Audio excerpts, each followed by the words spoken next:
अच्छा जी, तो आज की क्लास में हम देखेंगे कि हम स्टोरेज किस तरह अपने डेटा को स्टोर कर सकते हैं अपने ब्राउजर के स्टोरेज में, और कितने टाइप की स्टोरेज होती है। बेसिकली हम जो बात करेंगे वो दो टाइप की स्टोरेज की बात करेंगे।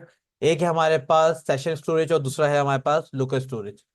तो इनमें क्या फर्क है, इनसे हम काम किस तरह ले सकते हैं, और इनसे और क्या क्या किया जा सकता है, तो इन सब पे सबके ऊपर बात होगी। तो सबसे पहले तो ये देख लेते हैं कि सेशन स्टोरेज किस तरह काम करता है। तो यहाँ पे मैं एक डॉम क्रिएट कर देता हूँ, लाइक एक फॉर्म। और फॉर्म के लिए मैंने यहाँ पे एक पहले तो H1 ले लिया बायोडेटा का। और बायोडेटा में मैं सिर्फ दो ही चीज़ें लूंगा, एक यूज़र का नेम, लेबल। और लेबल में मैंने लिख दिया नेम। और उसकी लेबल की फिर आगे इनपुट फील्ड। और इनपुट फील्ड मैंने टैक्सी रखी है और इसको एक आईडी दे दी मैंने। ज्यादा से ज्यादा जिस चीज की वैल्यू है नेम की, तो मैं आईडी भी नेम ही दूंगा। देन मैंने बीआर का टैग लगाया ताकि नेक्स्ट लाइन में आ जाए। फिर एक और लेबल ले लिया मैंने, और इसमें मैंने लिख दिया एज। और देन यहाँ पे मैंने इनपुट फील्ड ले ली, और एज बेसिकली एक नंबर है तो मैं यहाँ पे नंबर ले लेता हूँ, और आईडी में मैंने क्या लिख दिया है, एज ही लिख दिया है। प्लस मैं एक काम करूंगा कि मेरे जो लेबल है वो इस इनपुट फील्ड से अभी कनेक्टेड नहीं है, तो मैं इस एज यानी जो आईडी होती है उसको कॉपी करके इस फॉर के साथ फॉर में मैं पेस्ट कर दूंगा। इससे क्या होगा कि मेरा लेबल और मेरे इनपुट फील्ड आपस में कनेक्ट हो जाएगी, और मेरे लेबल फील्ड जो है वो एक्ट करेगी एज अ इनपुट फील्ड ही। तो मैं सेम नेम के साथ भी करूंगा, मैंने इसकी आईडी भी कॉपी करी है और फॉर में पेस्ट कर दी। देन मैं यहाँ पे एक बीआर का टैग बनाऊंगा। बीआर का टैग लगाया मैंने, और नेक्स्ट लास्ट में मैं एक बटन बना दूंगा सबमिट का। मैंने एक सबमिट का बटन बना दिया। और यहाँ पर मैं एक काम करूंगा, एक इवेंट लगाऊंगा ऑन क्लिक का, और जिसके ऊपर एक फंक्शन चलाने वाला हूँ मैं स्टोरेज के नाम से। मैं एक स्टोरेज के नाम से फंक्शन बनाऊंगा। बेसिकली स्टोरेज किसी और प्री बिल्ड फंक्शन है, मेथड है, तो मैं स्टोरेज नहीं, मैं यहाँ पे एक काम करता हूँ, मैं स्टोर के नाम से एक फंक्शन बना लेता हूँ। ग्रीन कलर आ गया तो इसका मतलब है कि वो प्री बिल्ड पहले से बना हुआ कोई मेथड है, तो उसका हम यूज नहीं करेंगे। हम अपने नाम से कोई मेथड बनाएंगे जो कि येलो कलर में आना चाहिए। तो मैंने स्टोर का मेथड बना लिया है राउंड ब्रैकेट्स के साथ। अब यहाँ पे स्क्रिप्ट में आ जाते हैं। स्क्रिप्ट में आने के बाद मैंने पहले सबसे पहले तो अपने फंक्शन को क्रिएट करना है। अभी फंक्शन कॉल हुआ है, क्रिएट नहीं हुआ, तो पहले हम फंक्शन को क्रिएट करेंगे फंक्शन के कीवर्ड के साथ। मैंने फंक्शन का कीवर्ड लिखा, फिर अपने फंक्शन का नाम लिखा store, round bracket, curly bracket, open and close. ये मेरा फंक्शन क्रिएट हो गया। अब ये फंक्शन चलने के बाद सबसे पहले जो काम है वो मुझे इन दोनों इनपुट फील्ड की वैल्यूज को गेट करना है और दो अलग अलग वेरिएबल्स में स्टोर कराना है कि दो वैल्यूज हैं। मैंने कहा यहाँ पे variable equals to, basically variable एक बनाऊंगा तो मैं एक नेम का वेरिएबल बना लेता हूँ। Variable equals to document dot get element by ID. और आईडी में मैंने पहले वाले इनपुट फील्ड की आईडी डाल दी। और बेसिकली मुझे इनपुट फील्ड नहीं, अभी जो गेट हुई है वो सिर्फ इनपुट फील्ड गेट हुई है, मुझे उस इनपुट फील्ड की वैल्यू चाहिए। तो मैं उसके आगे लिख दूंगा डॉट वैल्यू। इससे क्या होगा कि इस इनपुट फील्ड की वैल्यू जो कि नेम की है वो सारी गेट होके किसके अंदर सेव हो जाएगी, नेम में सेव हो जाएगी। सेम चीज मैं एज के साथ ही करूंगा। मैंने ऑल्ट शिफ्ट डाउन करके उसको कॉपी कर लिया, कंट्रोल डी, ताकि दोनों नेम सेलेक्ट हो जाएं, और एज लिखा तो दोनों में साथ एज उसने लिख दिया गया है। तो अब दो वेरिएबल बन चुके हैं, एक नेम का और दूसरा एज का। अब मैं क्या करूंगा, अब इस नेम और एज को मैं स्टोर कराऊंगा सेशन स्टोरेज में। अच्छा, सेशन स्टोरेज बेसिकली एक स्टोरेज है जो कि आपको जावास्क्रिप्ट के थ्रू आपके ब्राउजर में, आपके ब्राउजर के टैब में कुछ डेटा स्टोर करने के लिए अलाउ करता है। और ये डेटा बेसिकली दो चीजों पर डिपेंड करता है, हमारी की और वैल्यू। जैसे कि मैं यहाँ पे जस्ट बहुत इजी तरीका है, मैं यहाँ पे सिर्फ सेशन स्टोरेज लिखूंगा। मैंने लिखा सेशन, तो स्टोरेज लिखा हुआ आ गया, सेशन स्टोरेज जस्ट मैंने लिखा। अब मैं इसके मेथड इस्तेमाल करूंगा कि मुझे इसमें चीज क्या करनी है, मुझे इसमें वैल्यूज क्रिएट करनी है या वैल्यूज को गेट करना है। तो अभी मुझे वैल्यू क्रिएट करनी है, तो उसके लिए मेथड यूज होता है सेट आइटम का। मैंने लिखा डॉट, और डॉट के बाद मैंने लिखा सेट आइटम। अभी मुझे आइटम क्या करना है, सेट करना है, यानी वैल्यूज को क्रिएट करना है। मैंने जैसे ही राउंड ब्रैकेट बनाया तो मुझे ये दो चीजें मांग रहा है, एक मेरी की और एक वैल्यू। की भी मेरी स्ट्रिंग में होनी चाहिए और वैल्यू भी स्ट्रिंग में होनी चाहिए। ये मुझे बता रहा है कि की आपकी स्ट्रिंग में होनी चाहिए, की देने के बाद कॉमा लगाओगे, और वैल्यू भी आपकी किस में होनी चाहिए, स्ट्रिंग में। तो बेसिकली जो मैं चीज स्टोर करने वाला हूँ, की जो है मेरी, वो नेम है, मैंने स्टेटिकली हाथ से लिखी है। और जो उसकी वैल्यू है वो वैल्यू होगी जो कि यूजर ने टाइप करी है अपने नेम में। वो वो वैल्यू होगी जो कि यूजर ने टाइप करी है नेम में, और नेम की वैल्यू को मैंने कहाँ गेट किया हुआ है, इस वेरिएबल में। तो मैं यहाँ पे वैल्यू की जगह क्या लिखूंगा, इस वेरिएबल को, ताकि जो भी वैल्यू यूजर टाइप करे वो यहाँ पे आके क्या हो जाए, स्टोर हो जाए। इस तरह मैंने नेम को स्टोर करा दिया, इस तरह मैंने नेम को स्टोर करा दिया। सेम चीज मैं करूंगा एज के साथ। मैं यहाँ पे की में उस एज लिखूंगा, और एज के अंदर वो चीज स्टोर कराऊंगा जो कि एज के थ्रू करा रही होगी, जो कि एज के वेरिएबल में एज आ रही है इनपुट फील्ड के थ्रू, वो मैंने स्टोर करा दिया। और दोनों चीजें स्टोर कराने के बाद मैं एक अलर्ट, ये सिर्फ लाइन लिखने से ही आपकी वैल्यू स्टोर हो गई। इतना सा काम है सिर्फ वैल्यू को स्टोर कराने का। सेट आइटम और की दे दी, और आपने एक वैल्यू दे दी। और यहाँ पे अलर्ट, क्योंकि जाहिर सी बात है कि जावास्क्रिप्ट लाइन बेस्ड है, हर लाइन बाय लाइन काम करती है। तो मैंने पहले ये दोनों वेरिएबल्स क्रिएट होंगे, देन ये दोनों वेरिएबल्स सेट होंगे, मतलब न्यू के स्टोर होंगे।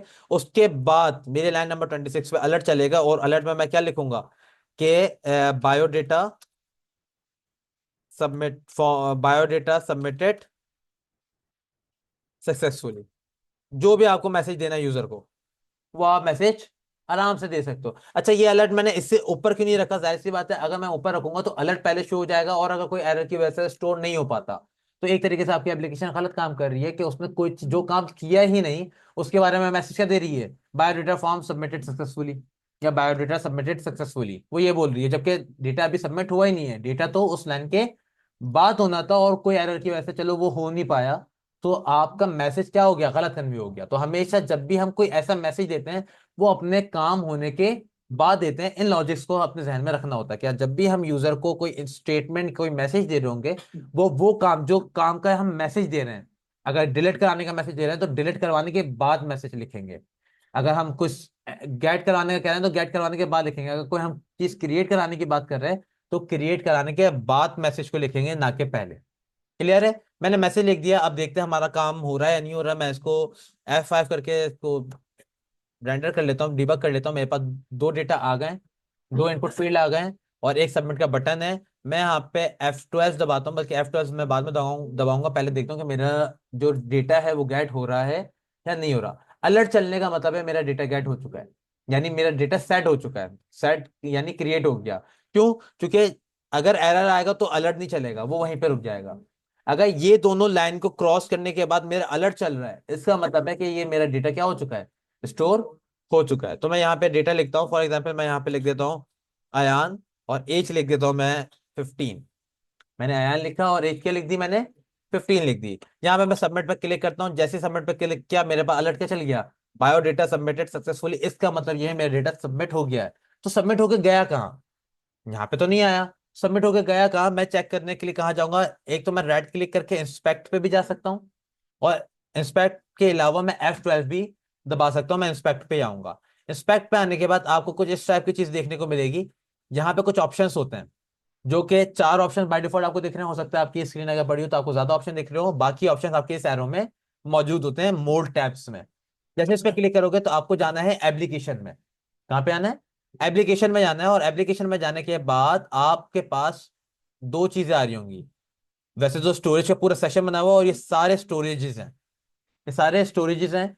और हम जो पढ़ रहे हैं बेसिकली वो लोकल और सेशन पढ़ रहे हैं। और अभी जो मैंने यूज किया है वो कौन सा स्टोरेज यूज किया है, सेशन स्टोरेज यूज किया। तो मैं सेशन स्टोरेज पर डबल क्लिक करूंगा, मुझे मेरी फाइल का लिंक मिलेगा। बेसिकली एक फाइल से मैंने F5 करके डिबग किया तो पूरी फाइल आई हुई है।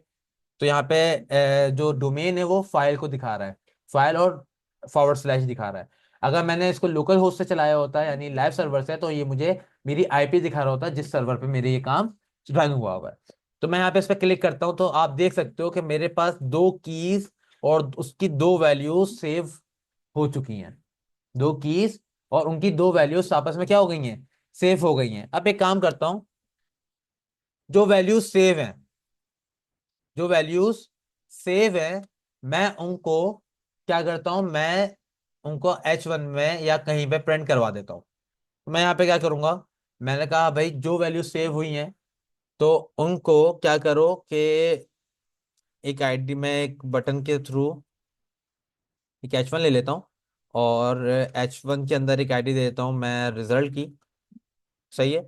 और यहाँ पर आया मैंने कहा कि भाई कि मैं यहाँ पे सिंपल क्या करूंगा, मैं इसमें प्रिंट करवाऊंगा dot H T M L dot inner H T M L के थ्रू। तो सबसे पहले तो मैं अपनी H1 को गेट गेट करूंगा। मैंने कहा document dot get element by ID, और इन्वर्टेड कॉमर्स के थ्रू मैंने रिजल्ट को गेट कर लिया।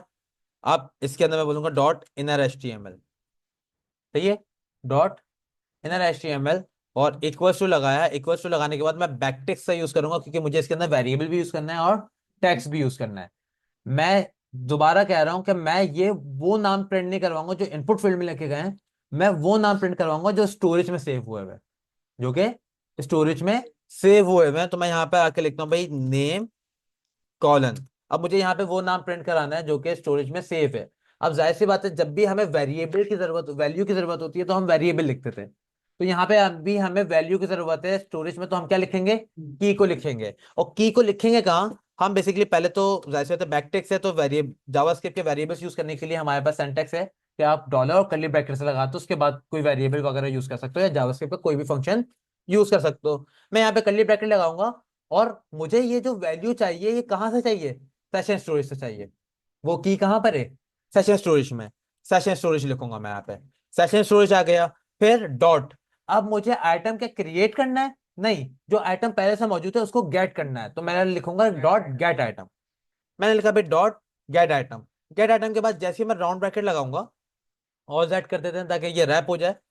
जैसे मैंने राउंड ब्रैकेट लगाया, मुझसे क्या मांग रहा है वो, की मांग रहा है। और की मैंने क्या दी हुई है नेम के लिए, नेम की ही की दी हुई है। देखो यहाँ पे आके ऑल टैप करके देखो, तो मैंने नेम के लिए की क्या दी हुई है, नेम ही दी हुई है। तो जस्ट मैं यहाँ पे इन्वर्टेड कॉमा में नेम लिख दूंगा। तो अब नेम की में जो भी वैल्यू होगी वो यहाँ पर प्रिंट हो जाएगी। इसी तरह मैं यहाँ पे एज भी लिख दूंगा। मैं इस राउंड कर्ली ब्रैकेट से बाहर आया, मैंने यहाँ पे BR का टैग लगाया। सही है। और अब मैं यहाँ पे दूसरी चीज लिखूंगा, यानी मेरी एज, एज कॉलन, और दोबारा से वही सब dollar curly brackets session storage dot gate item. Get item के अंदर मुझे की देनी है, और की मेरी क्या है, इन्वर्टेड कॉमा में एज। जाके देखते हैं, रिफ्रेश करेंगे। अभी हमारे पास कुछ नहीं आ रहा है, क्योंकि जो ये सारा काम है वो मैं इस फंक्शन के अंदर करवा रहा हूँ। ये फंक्शन जब भी काम करता है जब मेरी बटन पे क्लिक होगा। सही है। तो मैं यहाँ पे क्या करूंगा, मैं यहाँ पे नेम लिखूंगा। अब मैं दूसरा नाम लिख रहा हूँ, मैं यहाँ पे नाम लिख रहा हूँ नाम लिख लेते हैं रजा का। और रजा, और एज लिख देते हैं हम यहाँ पे 16। ठीक है। जैसे ही सबमिट करूंगा, तो सबसे पहले मेरे पास बायोडेटा सबमिटेड सक्सेसफुली आ रहा है। नाम पहले वैल्यू सेट हुई है, देखें एज 16 हो गई है, नेम क्या हो गया अब, रजा, पहले अयान था, वैल्यूज क्या हो गई, रिप्लेस हो गई। सही है। फिर मेरे पास अलर्ट आया, फिर मेरे पास अलर्ट आया, ओके किया। अब मेरा उस H1 के अंदर वो दोनों डेटा प्रिंट भी हो गया। और ये जो डेटा प्रिंट हो रहा है बेसिकली वो यहां से आ रहा है, ना कि यहां से। ठीक है, क्योंकि मैं सेशन स्टोरेज से गेट करके लेकर आ रहा हूँ।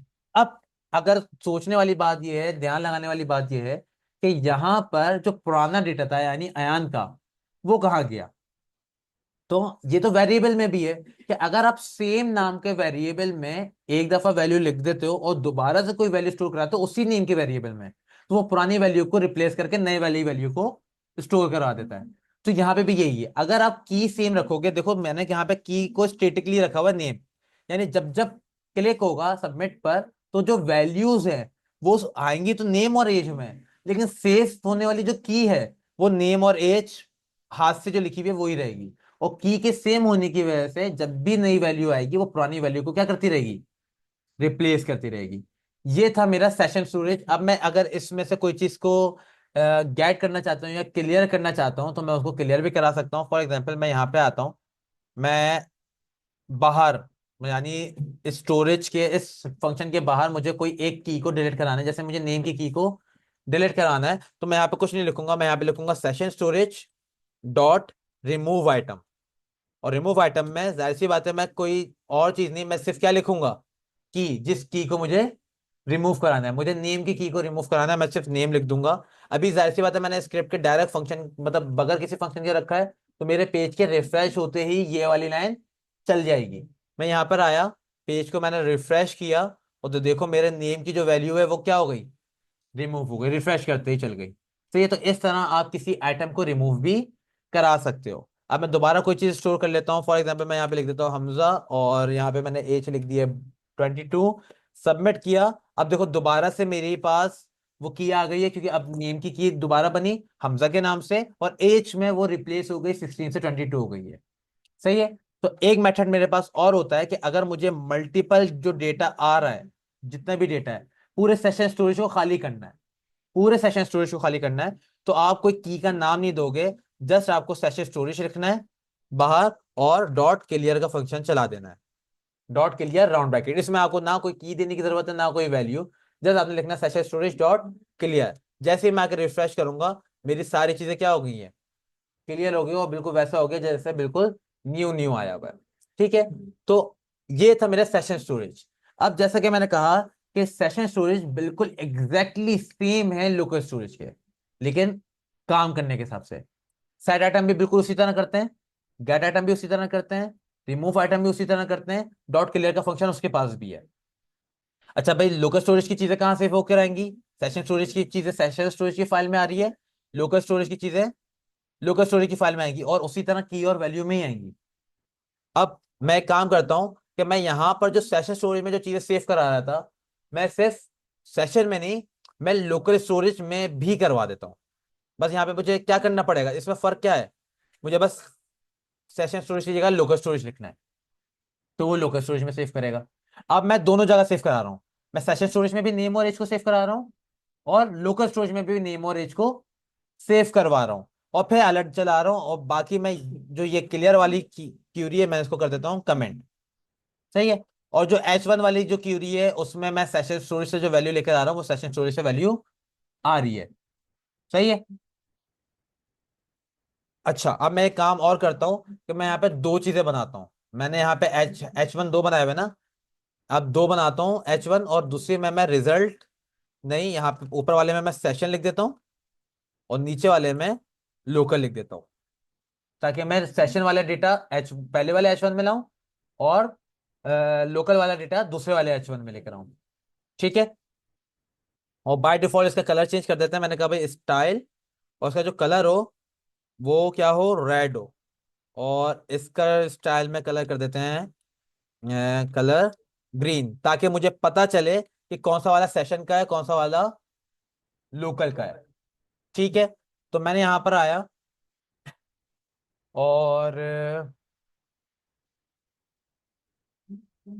मैं यहाँ पर दोबारा डॉक्यूमेंट डॉट गेट एलिमेंट, मैं यहाँ पे एक तो आईडी चेंज कर दूंगा, यानी रिजल्ट की जगह मैं यहाँ पे लिख दूंगा अब सेशन, क्योंकि सेशन से डेटा आ रहा है, तो सेशन यहाँ पर सेशन की आईडी में प्रिंट होगा। साथ में मैं इस फंक्शन को बाहर नहीं, इस फंक्शन को कहाँ रख देता हूँ, मतलब इस मेथड, इस लाइन को मैं फंक्शन से बाहर रख देता हूँ। क्यों? क्योंकि मैं इसको क्लिक करने पे ही चला सकता था, अब ये जैसे ही मेरे पेज रिलोड होगा, ये ऑटोमेटिकली चल जाएगा। जैसे कि मैं यहाँ पर आता हूँ, रिफ्रेश करता हूँ, तो देखो अभी वैल्यूज क्या आ रही हैं, नल आ रही हैं, क्योंकि अभी सेशन स्टोरेज में कोई वैल्यू नहीं है। अब मैं यहाँ पे सेशन स्टोरेज में कोई वैल्यू सेव करता हूँ, जैसे मास, और मास 1 2 2 एज में लिख देते हैं हम यहाँ पर 24। ठीक है। मैं यहाँ पे सबमिट करता हूँ, जैसे सबमिट किया मैंने, बायोडेटा सबमिटेड सक्सेसफुली, पेज को रिफ्रेश करूंगा, तो अभी क्या आ रहा है, मास और 24 आ रहा है, और वो कौन सी वाली वैल्यू से आ रहा है, ये सेशन स्टोरेज से आ रहा है। सही है। अच्छा, आप ये देखो कि मैंने वहां पे local storage dot set item भी किया हुआ है, तो लोकल स्टोरेज में सेव हुआ, मैं इस पे आके देखता हूँ, तो लोकल स्टोरेज में भी सेव हुई हुई है दोनों चीजें, सेशन स्टोरेज में भी हुई हुई है, लोकल स्टोरेज में भी हुई हुई है। अभी सेशन स्टोरेज वाला तो प्रिंट हो रहा है, लोकल स्टोरेज वाला प्रिंट नहीं हो रहा, तो मैं इसको लोकल स्टोरेज वाले को भी प्रिंट करा देता हूँ। मैं जस्ट इसी सेम टू सेम को मैं इसको कॉपी करूंगा, अब यहाँ पे सेशन की जगह मैं क्या कर दूंगा, लोकल वाली आईडी गेट कर लूंगा, और इनर एचटीएमएल में यहाँ पे जो सेशन स्टोरेज लिखा हुआ है, यहाँ पे मैं लोकल स्टोरेज से गेट करवाऊंगा अपने नेम को भी और अपनी एज को भी। यहाँ पे आया, रिफ्रेश किया, एक डेटा आ रहा है मेरे सेशन स्टोरेज से, और ये वाला डेटा आ रहा है मेरे लोकल स्टोरेज से। जहां तक बात क्लियर है? ठीक है। मेरी बात समझ में भी आ गई, मेरी वैल्यू यहाँ पे भी स्टोर है और वैल्यू यहाँ पे भी स्टोर है। रिफ्रेश कर रहा हूँ, दोनों डेटा आ रहा है, जबकि मैंने अभी कोई वैल्यू इनपुट नहीं करी, क्योंकि ये दोनों डेटा मेरे स्टोरेज से आ रहे हैं जो कि सेव है। अब दोनों के काम करने का तरीका, दोनों के सेव करने का तरीका, दोनों के गेट करने का तरीका एग्जैक्टली सेम है, मैंने ये बोला। तो इनमें फर्क क्या है, इनमें फर्क क्या है? तो फर्क दिखाने के लिए मैं बस कुछ नहीं करूंगा, मैं इस क्रोम को अभी के लिए क्लोज करता हूं। मैंने क्रोम को क्लोज कर दिया, F5 करके दोबारा से डीबग करता हूं। मैंने जैसे ही डीबग करके दोबारा खोला, मेरे सेशन स्टोरेज क्या आ रहा है, और लोकल में डेटा भी है।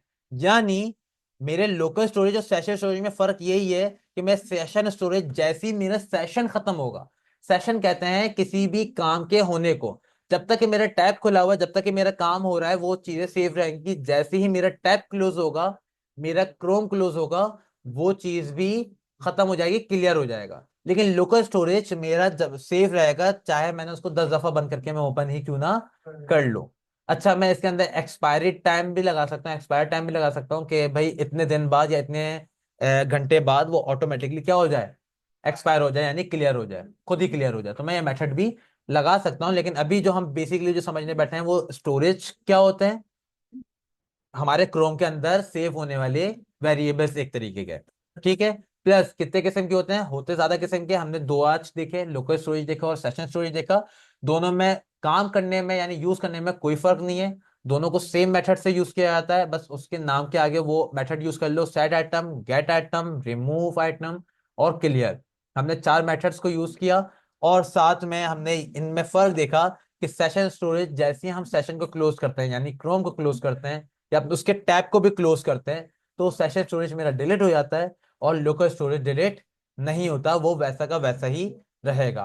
प्लस हमने इसमें एक चीज और देखी कि अगर आपकी की सेम हो, अगर आपकी की सेम हो, स्टैटिक हो, तो आप जब जब वैल्यूज को अपडेट करोगे तो उसी की में वैल्यूज अपडेट होती रहेंगी, रिप्लेस होती रहेंगी, आपकी नई वैल्यूज ऐड नहीं होंगी। तो ये थी हमारी आज की स्टोरेज की क्लास, जिसमें हमने सेशन स्टोरेज और लोकल स्टोरेज को डिटेल में ओवरव्यू किया।